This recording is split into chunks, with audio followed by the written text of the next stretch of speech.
Donald Trump और Benjamin Netanyahu को शायद इस बात का अंदाजा भी नहीं रहा होगा कि उनके ऊपर इतना बड़ा हमला पलटवार ईरान कर सकता है। बीते 24 घंटे में हुए हमलों ने रिकॉर्ड्स तो तोड़ ही दिए हैं और यह भी दिखा दिया कि ईरान पलटवार करना भी जानता है और ईरान का पलटवार क्या इजराइल सह पाएगा, यह भी अब एक सवाल बना हुआ है। नमस्कार, मैं हूं आशीष त्रिपाठी आपके साथ। मेरे साथ है मयंक, मेरे सहयोगी मयंक। चूंकि बीते 24 घंटे बहुत क्रूशियल रहे और ईरान का जो पलटवार है वो ये दिखा रहा है कि उसे शायद अब इजराइल को जवाब देने के लिए कोई दूसरी रणनीति बनानी होगी। देखिए, ऐसा है जो आपने कहा कि पिछले 24 घंटे में ईरान ने अब तक का इतिहास का सबसे बड़ा अटैक किया है इजराइल के ऊपर।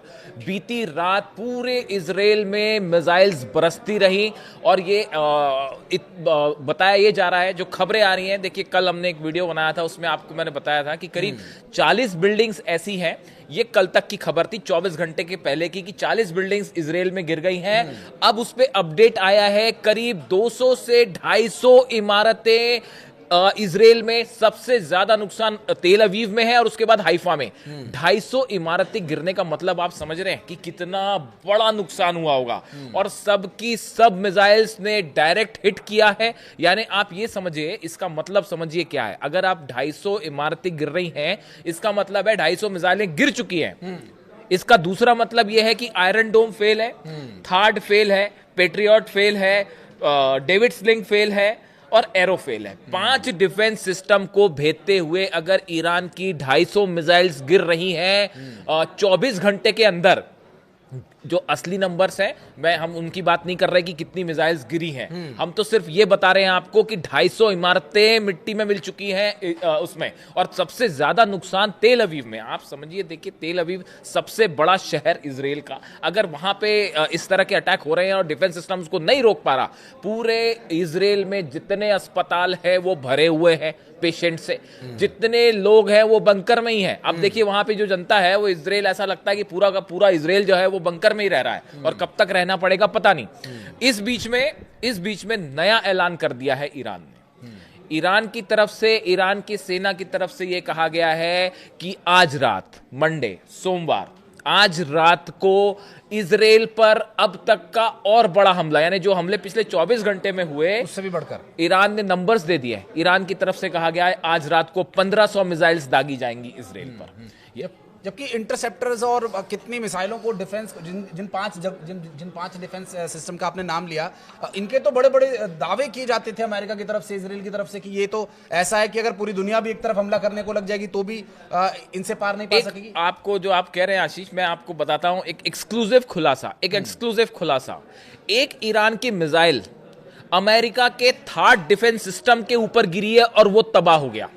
मैं बात कर रहा हूं दोहा में जो डिफेंस सिस्टम लगा हुआ था अमेरिका का, थर्ड जो सिस्टम लगा हुआ था, उस थर्ड मिसाइल डिफेंस सिस्टम के ऊपर मिसाइल गिरी है ईरान की। यानी आप सोचिए कहां का डिफेंस सिस्टम। और क्या, जब आपका डिफेंस सिस्टम ही तबाह हो जा रहा है तो फिर आप बाकी की बात छोड़ दीजिए।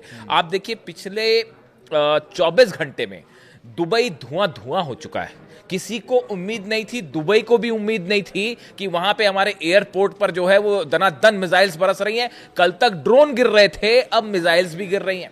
दुबई धुआं हो रखा है। सऊदी में देखिए, लगातार जो है रियाद के ऊपर हमले हो रहे हैं, रियाद से खबरें आ रही है। और बहरीन का तो ये हाल है, आप सोच नहीं सकते। बहरीन दूसरा जो है इजराइल बन गया है।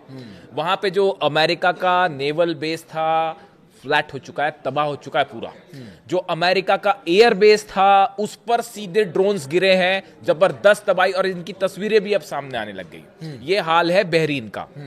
और ये जो आप बात कह रहे हैं, क्या ये सिर्फ अकेले की ईरान की शक्ति है या फिर ये हमास, हिजबुल्ला और हूतियों के सपोर्ट मिलने के बाद हो रहा है? ये एक अच्छा सवाल पूछा आपने कि इसमें आप, अगर हम डिफरेंशिएट करें तो आप इस बात को समझें कि इस समय ईरान मूल रूप से अकेला जंग कर रहा है। अकेला जंग कर रहा है। किसी का, देखिए, रूस से जैसी मदद, जितनी मदद मिली नहीं मिली, चीन से जो मिलनी थी मिली नहीं मिली, लेकिन हकीकत यह है कि आज दुनिया के 11 मुल्क एक तरफ खड़े हैं, इजराइल और अमेरिका, और साथ में अब तो यूरोप भी जो है ज्वाइन करने वाला है। जो खबरें आपने देखी होगी कि फ्रांस, जर्मनी और ब्रिटेन भी, ब्रिटेन ने तो हमले, जो फाइटर जेट उसके शामिल है। अब यूरोप भी आने वाला है और ये जो 7-8 अरेबियन कंट्रीज हैं ये तो शामिल हैं ही हैं। तो आप समझिए 11 मुल्क एक तरफ हैं और अकेला ईरान पिछले 24 घंटे से धुआं धुआं किए हुए हैं इन देशों को। और तस्वीरें सामने, कुछ बोलने की जरूरत नहीं है हमको, आप खुद ही देख रहे हैं। कुवैत में जो अमेरिका का एयर बेस है वो उसको उड़ा दिया गया, उसके ऊपर सीधा मिसाइल गिरी है। जो कुवैत में एयर बेस है अमेरिका का वो तबाह है। इराक में अमेरिकन अच्छा, गुस्सा भी बड़ा भयंकर देखा जा रहा है। अमेरिका का जो कॉन्सुलेट है कुवैत इराक में, उसके ऊपर हमला हो गया है। बगदाद में जो कॉन्सुलेट है इनका, एम्बेसी के लोग थे वहां पे, उस पर हमला कर दिया गया, उसको आग लगा दी गई। पाकिस्तान में आपने हाल देख ही लिया, कल कराची में, इस्लामाबाद में जितने अमेरिकन कॉन्सुलेट है सब में जो है आग जनी हुई है, सब में जबरदस्त हिंसा देखी जा रही है। बहरीन में जो है वो सीधी आमने सामने की फायरिंग हो रही है वहां पे। देखिए ये इसकी बड़ी वजह है अली खामने साहब जो हैं, इनके सुप्रीम लीडर जो ईरान के, इनकी जो शहादत है, इन पर हमला करना, इनकी मौत, ये एक ऐसी चीज़ है जिसने इस पूरे मिडिल ईस्ट में हालात को हमेशा के लिए बदल के रख दिया है। अब आप देखिए ये जंग अगर रुक भी जाएगी, जो एक्सपर्ट्स बता रहे हैं कि ये जंग अगर रुक भी गई, उसके बाद भी पहली बात तो ये जंग रुकेगी नहीं, यही अपने आप में सवाल है। ईरान ने एक ऑल आउट वॉर का अनाउंसमेंट कर दिया है। अली लारीजानी साहब का बयान आया है, जो अब सब कुछ कमान उनके हाथ में है और वो पूरी जंग का कहाँ क्या हमले होंगे वो सब कुछ अली लारीजानी खुद देख रहे हैं। जैसा कि सुप्रीम लीडर खुद तय करके गए थे कि मेरे बाद जो है जंग की पूरे हालात संभालेंगे अली लारीजानी, उनकी तरफ से साफ कह दिया गया है हम अमेरिका से कोई बात नहीं करेंगे। बात नंबर 1। दूसरा, ये आखिरी जंग का एक अनाउंसमेंट हो चुका है कि अब जो है इसमें पीछे नहीं हटा जाएगा। जो जमकरण मॉस्क है, जमकरण मस्जिद है जी, उसके ऊपर लाल झंडा फहरा दिया गया है। इसका मतलब होता है ऑल आउट वॉर। अब चाहे जो हो, हारे जीते जो हो, अब एक ऑल आउट वॉर होगा, यानी जंग रुकती नहीं दिख रही है। और हालात ये हैं कि पूरी मिडिल ईस्ट की इकोनॉमी, अमेरिका की इकोनॉमी, हाहाकार मचा हुआ है पूरे दुनिया के बिजनेसमैन में। आप देख रहे हैं मिडिल ईस्ट में एक जहाज नहीं उड़ पा रहा, कब कहां से मिसाइल आके गिर जाए कुछ पता नहीं। तेल रुक चुका है, हॉर्मूज की खाड़ी जो है वो जाम फ्रीज कर दी गई है, वहां से एक जहाज नहीं गुजर रहा, 20% तेल गुजरता है वहां से दुनिया का। इसके क्या नतीजे होंगे? अमेरिका से दबाव पड़ रहा है ट्रंप पे कि कैसे भी करके इसको रुकाइए, हमले रोकिए। तुर्की के विदेश मंत्री जो हैं वो रोकने में जुट गए हैं, पूरे अरेबियन देश जो है वो बात करना। ईरान ने कहा हम किसी से बात नहीं करेंगे, आपने लिमिट पार कर दी, सुप्रीम लीडर को आपने निशाना बनाया, अब उसका परिणाम देखिए क्या होगा। और ये जो सबसे बड़ी चीज़ है, देखिए ये एक ऐसा फैसला हो गया जो इतिहास का में इससे बड़ी गलती और भूल कुछ नहीं हो सकती थी। पूरे दुनिया में ना सिर्फ शिया, अच्छा एक बड़ी गौर करने वाली बात बताऊं मैं आपको आशीष, कि ये जो गुस्सा है ना, ये ऐसा नहीं है कि सिर्फ शिया कम्युनिटी पे है। मेरे कई अपने लोग जो जानकार हैं, उनका फ़ोन जो सऊदी से आया, फ़ोन यूएई से फ़ोन आया, जो जानकार लोग हैं वो ये सब बता रहे हैं कि जो सुन्नी कम्युनिटी के लोग हैं, हर शख्स के मन में ये गुस्सा है कि सुप्रीम लीडर को निशाना क्यों बनाया गया। देखिए वो शिया सुन्नी वाला विवाद जो है वो कहीं पीछे छूट गया। जितने सुन्नी कम्युनिटी के लोग हैं उनका भी ये मानना है। और गौर करने वाली बात ये है कि जितनी अरेबियन कंट्रीज हैं, ये चाहे सऊदी हो, चाहे यूएई हो, कतर हो, दोहा, सब इन सब देशों में जो आम जनता है वो ईरान के साथ खड़ी हुई है। वो ये बात को समझ रही है कि एक मुल्क को जबरदस्ती दादागिरी करके हमला किया गया। उनका एक के साथ क्या मजबूरी है जी, लीडरशिप के साथ क्या मजबूरी है कि वो इस तरह के यही तो सवाल जो है, यही सवाल ईरान भी पूछ रहा है कि जब जरूरत थी तो आप, ये इतिहास इस बात को याद रखेगा। मैं आपको अपने दिल की बात बताऊं, इतिहास इस बात को याद रखेगा, जब ईरान पर हमला हो रहा था तो कौन किसके साथ खड़ा था। क्या आप लोग नहीं देख रहे कि फाइटर जेट सऊदी में लैंड हुए? क्या ये तस्वीरें चाइना ने नहीं भेजी? F-35 F-16 जेट्स वहां पे खड़े हुए हैं, वो किसके लिए खड़े हुए? हमला करने के लिए खड़े थे ना। क्या यूएई के फाइटर जेट्स वहां पहुंचे? क्या हमला करने के लिए नहीं पहुंचे? कुवैत में, इराक में, जॉर्डन में जो प्लेन्स आए थे वो इसीलिए तो आए थे कि ईरान पर हमला करने के लिए। तो इतिहास इस बात को हमेशा याद रखेगा कि जब जंग हुई तो कौन जो है वो ईरान के साथ खड़ा रहा और किसने जो है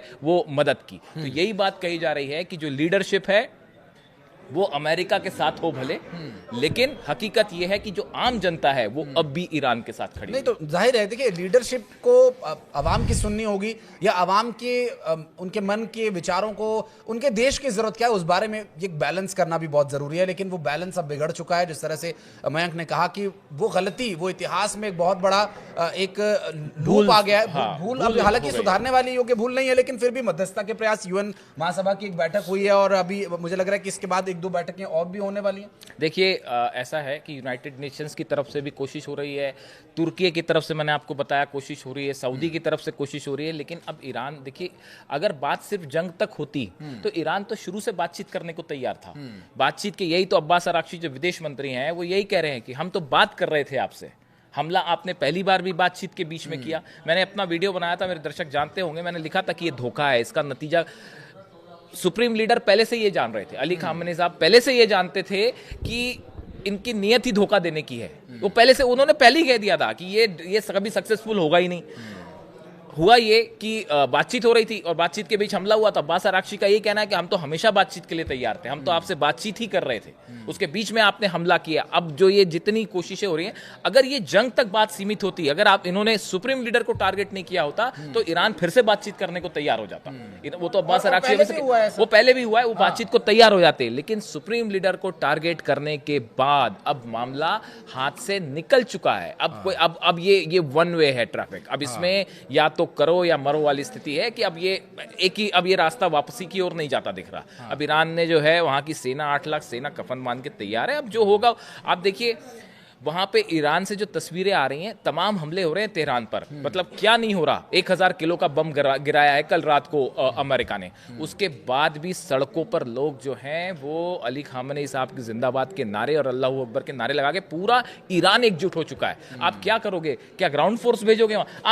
आप करना क्या चाहते हो ये बताइए। आप कैसे, आप ईरान को कैसे कैप्चर करोगे? क्या करोगे? फोर्सेस भेजोगे वहां तो वो 8 लाख सेना क्या करेगी आप वो भी सोच लो। तो फिर आप अटैक करते रहिए, ये जंग चलती रहेगी। ये तो ऐसा है कि एक अनएंडिंग वॉर। और हकीकत यह है कि पिछले 24 घंटे में ईरान अकेला देश पूरे अरेबियन देश पर भारी पड़ रहा है, इजराइल पर हमले कर रहा है और अमेरिका के जो है वो बेसिस को दहला रहा है। फिलहाल ईरान जो है वो एक ऐसी स्थिति में आ गए हैं, 11 देशों पे एक अकेला देश भारी पड़ रहा है। तो ये अगर देखिए, मैं क्योंकि ये बात पूरी दुनिया जानती है और ये पहले अघोषित थी, अब ये पूरी तौर पर घोषित भी हो चुकी है कि हिजबुल्लाह, हूती और हमास का सपोर्ट ईरान ने बहुत किया। अब वो वक्त है जब वो ईरान को पे बैक करने का टाइम है। तो क्या कोई जो आपने बात की, बीती रात को हूती की तरफ से फायर की गई हैं बैलिस्टिक मिसाइल्स इजराइल के ऊपर, जो आप सवाल पूछ रहे हो। हूती की तरफ से ना सिर्फ रेड सी में, लाल सागर में, बल्कि इजराइल ये जो मिसाइल्स गिर रही हैं तेल अवीव पर, इसमें कई मिसाइल्स हूती की भी शामिल है। वो हूती तो ऑल आउट उसके लिए तैयार हो गया है। कल बीती रात को करीब 80 से 90 रॉकेट्स लेबनान से आपने जो खबरें देखी होंगी ना, लेबनान में हमला कर रहा है इजराइल, वो इसीलिए हमला कर रहा है कि बीती रात 80 से 90 रॉकेट जो है वो लेबनान से जो है हिजबुल्लाह की तरफ से फायर किए गए, जो इजराइल के अंदर आए। अब डिफेंस सिस्टम जो है वो कितनी, अभी ऑलरेडी ये खबरें आने लग गई हैं कि सऊदी में और यूएई में जो डिफेंस सिस्टम है उनकी मिसाइल्स खत्म होनी शुरू हो गई।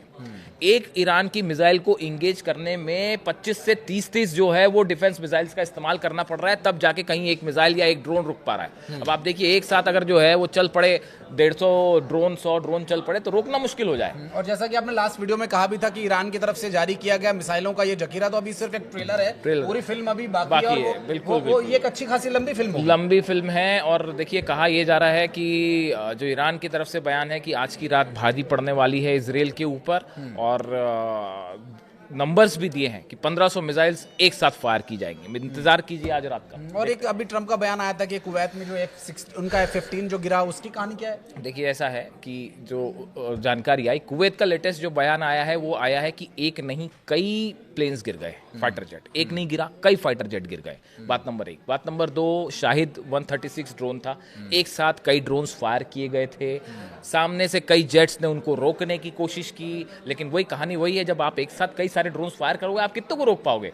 तो उसने कुछ ड्रोन्स को उड़ाया, लेकिन एक ड्रोन ने, शाहिद 136 ड्रोन ने F-15 को लॉक किया टारगेट पे, और वो जो है हिट हो गई मिसाइल, और वो F-35 गिर गया। उसकी तस्वीरें वायरल हैं, वो गिरते हुए दिख रहा है, उसमें से पायलट ने खुद को बाहर थ्रो आउट किया और वो प्लेन गिर गया। अब ये प्लेन गिरना एक मॉरल भयंकर बूस्टअप हो गया है, और इसको लेकर जो है एक नया जोश पैदा हो गया ईरान की सेना में कि हमने जो है अपने ड्रोन से फाइटर जेट गिरा दिया। ये तो पहली बार, हमने इतिहास में पहली बार सुना होगा कि ड्रोन ने जो है वो अमेरिकी फाइटर जेट। ये बात हम उम्मीद जरूर कर रहे हैं कि आगे शांति स्थापित हो, लेकिन शांति स्थापना की अब गुंजाइश यहाँ पर नजर नहीं आती है। और इस युद्ध से जुड़ी हुई हर परिस्थिति और हर संभावनाओं के बारे में बात करने के लिए एक और वीडियो हम लेकर आएंगे। लेकिन अगर आप कुछ कहना चाहें तो कमेंट सेक्शन के दरवाजे आपके लिए हमेशा खुले हैं। वीडियो को यहाँ तक देखने के लिए आपका बहुत बहुत धन्यवाद। बहुत बहुत धन्यवाद बैंक आपका हमारे साथ। Thank you so much.